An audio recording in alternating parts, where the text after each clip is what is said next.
Aṣíwájú Ṣẹ́gun Ọlálérè. In a nutshell, I'm the owner of StoneCafè Ibadan. A lot of people have actually asked me these questions, and I've always been answering them that nothing so special about coming up with this name. StoneCafè is just StoneCafè. I just got here one day while I was still constructing, and I found something inspiring about what I have on the wall. The bricks, the stones on the wall. Then I tried to at least put something behind the name. The stone came naturally, but the cafe, a lot of things came up. Stone lounge, stone bar, stone whatever.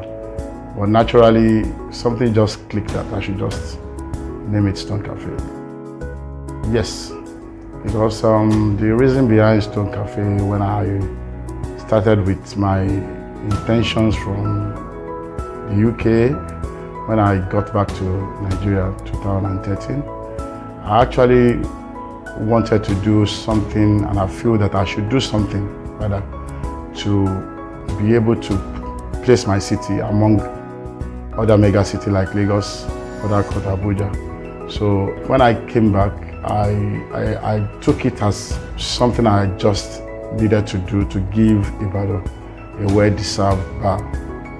And that has been the motive behind it. I haven't been in business, and I haven't enjoyed the support from the city, from the people of Ibadan, that they really appreciate the brand that at least we decided to give Ibadan what it really deserved. And now I feel that we've not really achieved the numbers of people to serve in Ibadan. And you know, Bodija has its own peculiarity, and it has its own people as well. So I just feel that if Ring Road is actually enjoying this, I just would love to be part of Bodija market as well. That's a very good question. And if you look at the business models of McDonald's, KFC around the world, you found that whatever you get in at a particular branch, be you anywhere around the world, is exact that you get. So this is what we are trying to achieve now, that anywhere you see StoneCafè as a brand, as an outlet, once you're in there, right from the time you step in, the kind of service you'll be getting will not be different from wherever you have ever been.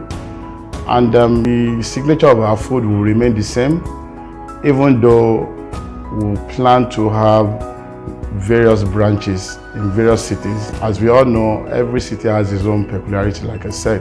So there will always be mid, high-end, something like that. So the market will determine what we are actually offering them. There are a lot of challenges, hiking prices that is beyond our control. We all know how dollar keeps changing. This is really affecting the cost. When we get this, there will be a kind of reaction from us to adjust our prices as well. But it has not been going down well with the guests. So sometimes you just have to bear the cost to maintain your operation, so that the customers don't feel that you are actually imposing a lot on them. One thing I don't do, I don't really compare my business with other people. Everybody has his own reasons for opening a business or establishing his business or whatever. I take myself as my own competition, that what can I do differently? And that has given me that uniqueness. So if I'm comparing my business with others, are you saying that they are not making? They are making money too.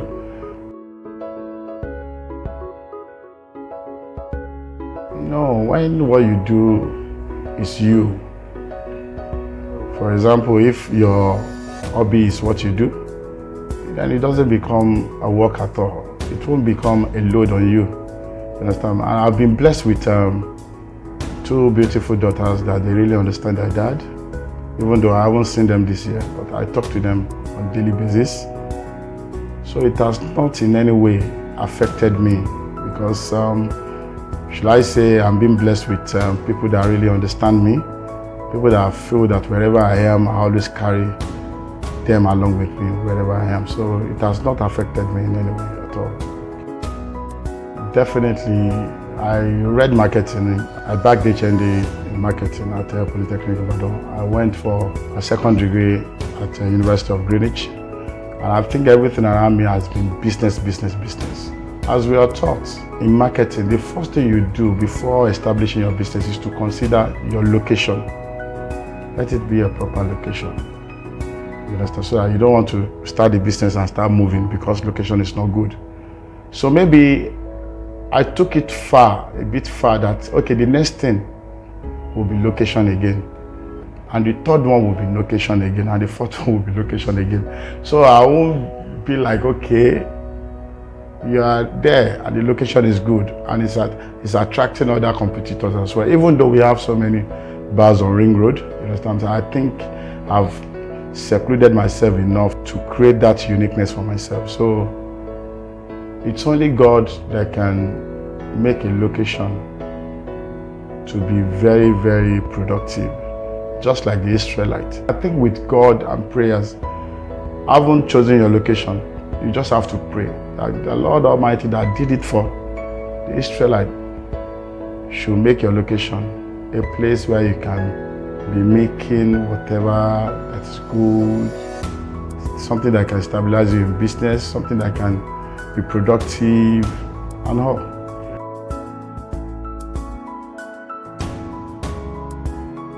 I've done so many things in life, even though this that I'm doing has been what actually brought me to Nigeria. But when I got here, I decided to do other things because I felt this wouldn't be able to be achieved within the short period of time I was envisaging then. So I've done, in this building, we've sold building materials. And by the time we took the first consignment, we had the money. We wanted to send it back to our manufacturer. It wasn't easy because of the inflation in the dollar rate. So I think the first production I got, dollar was 164. Before they finished within 100 days of production, dollar had gone up to 264, like 100 naira difference. So by the time we sold the consignment, it has gone up again. So I now decided that, Shegun, you just need to go back to your original plan, something that you have to do that will not involve you searching for this dollar thing. So I don't think selling food, drinks really get you involved in dollar, whatever. So there are a lot of things that I've done. I came to Nigeria again with the intention to come. I was supposed to be the foremost person to have been operating something like NairaBet Niger, but it didn't work because I think that didn't work for me. So, and all this I put together, that Shegun, go back to your initial plan that brought you back home. So, and it's paying off. If you can see or notice, I've never done any billboard for my business. I've never done any flyer for my business. I've never gone on radio I don't do that. I stick to what I learned while I was still a student of marketing, that a good product will always sell itself.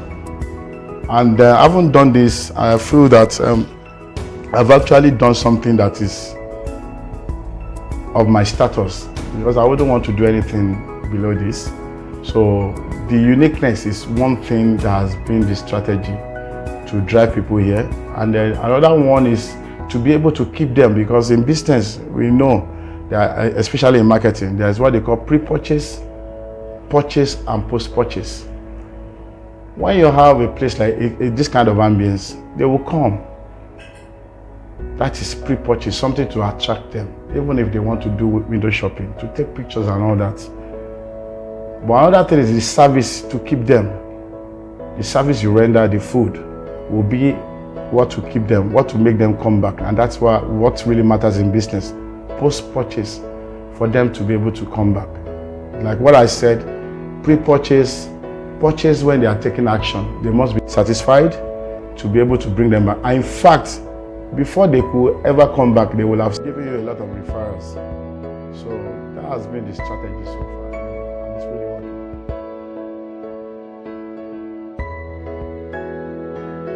working. I've not been there yet, but what is really making me to enjoy this is the acceptance I've gotten from the entire city, people of Ibadan. A lot of them, at least, they've taken the business as theirs. They've taken StoneCafé as theirs.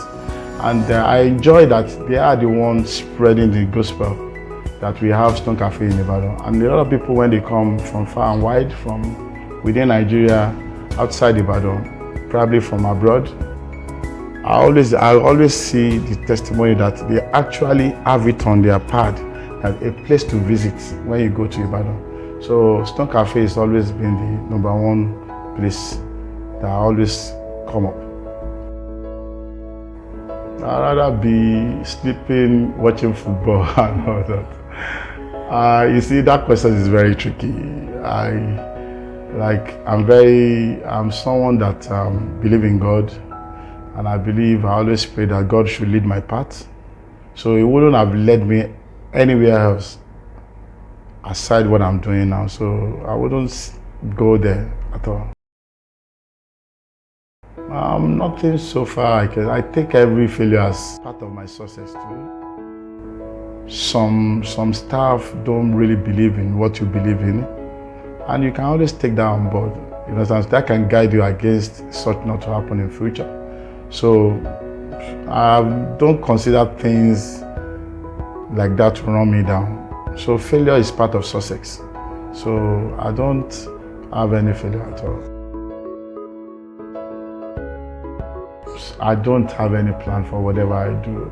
If you can ask people around me, I take the day by day. I take my day the way it comes. I don't plan ahead, even though, like they always say, whoever has failed to plan has already planned to fail. But I leave everything with God. I will have prayed, lead my way to the right path, and He has never failed me.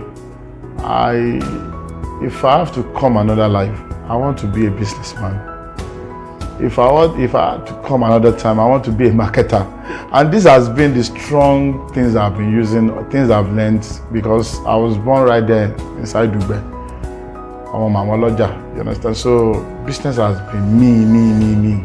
So I would never consider any other thing if I had to consider any other career at all.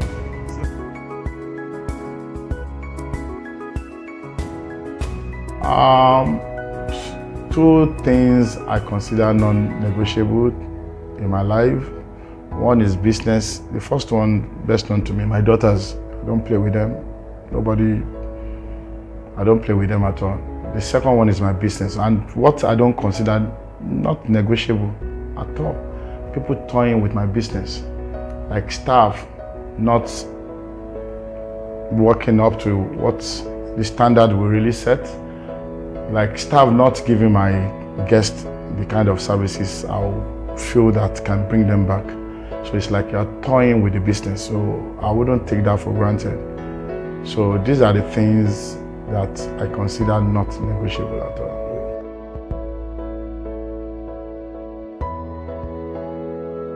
The first thing I'm going to say is before you set up any business, do business that you think is best to you, something that you really enjoy doing. So like I said earlier, when your hobby becomes work, then work is no work.